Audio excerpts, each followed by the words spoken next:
Welcome to Star Citizen.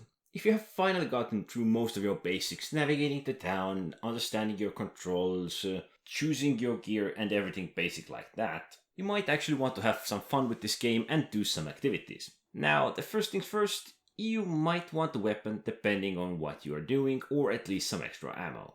At the moment, I am on Horizon and I plan to equip myself with everything that the store offers here. This store here doesn't really offer much, but if you're in some other areas like Area 18, which has quite a bit of variety, different armors, weapons, clothes, and everything like that, you get more options. Here we just have the basic light armor, shotgun, being one of the better shotguns to be honest, and a simple pistol. The light armor is relatively cheap, and the shotgun as well, along with the pistol, isn't too expensive. So if you truly want, you can get yourself out with the basic gear you get from this place. Depending on what you plan to do, you might not need any weapons at all. So let's start with the delivery, the safest mission where you can get your bearings, learn your ship, and manage your ship in general. Under the contacts, the deliveries are the safest. Maintenance is quite safe as well, search can be relatively safe, and the research usually has some twist to it.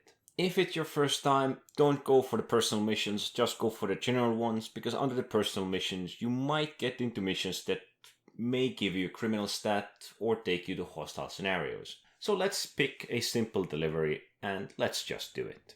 The more of these missions you do, the better missions you unlock as well. So the first ones can be quite painful, they don't pay out much and require you to go from base to base and deliver boxes. Plenty of these mission givers, do have factions like the Red Wing Delivery or Ling Family Hauling, which we're doing right now. And you can actually check out these reputations and, well, in a way you can calculate how many you need to do to get better missions and get your reputation up. It is pretty much so with all of the good missions that pay you out nicely, like bounty hunting, mercenary work. Even some of these high-end deliveries will pay you extravagantly well. It will just take you a while to get there. These are the greatest missions you can learn your ship with. Not the combat exactly, but maneuvering, handling, how you feel with your ship, how you fly with your ship. And of course, along with learning your ship, you will also make a bit of money. So next we do have ship combat. There are several scenarios where we can encounter that. We can encounter it under personal missions as well, but bounty hunting missions and service beacons. We pick the service beacon and we can usually evaluate it with how much it pays out and what rating it is at. The service beacon usually requires you to defend a friendly ship as well as take care of the hostile ships, while the bounty hunting ones just require you to take down either hostile ship or hostile NPCs in a cave, bunker or wherever. Next up we have mercenary work. Now the mercenary work and bounty hunting can somewhat overlap, so it's always best to read description. We will provide backup, because that means there are friendly NPCs fighting hostile NPCs and you can most likely use all the support you can get before you understand how the NPCs act and how you should react to them.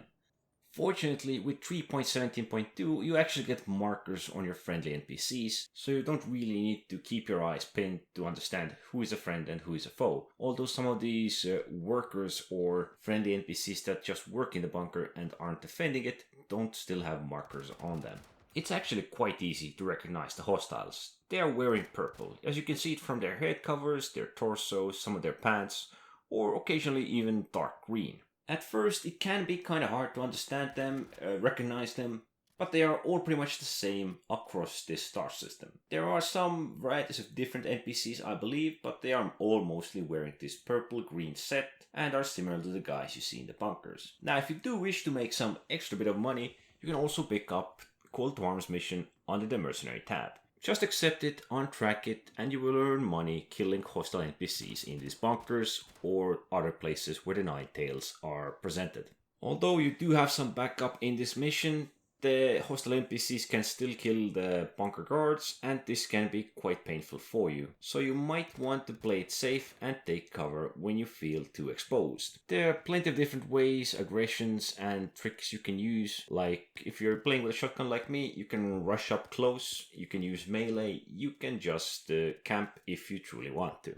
This was just the basics of different missions and scenarios you can put yourself through. You might not want to go into these hostile bunkers right away or even into ship combat and get your basic understanding or get your feel for the game doing deliveries.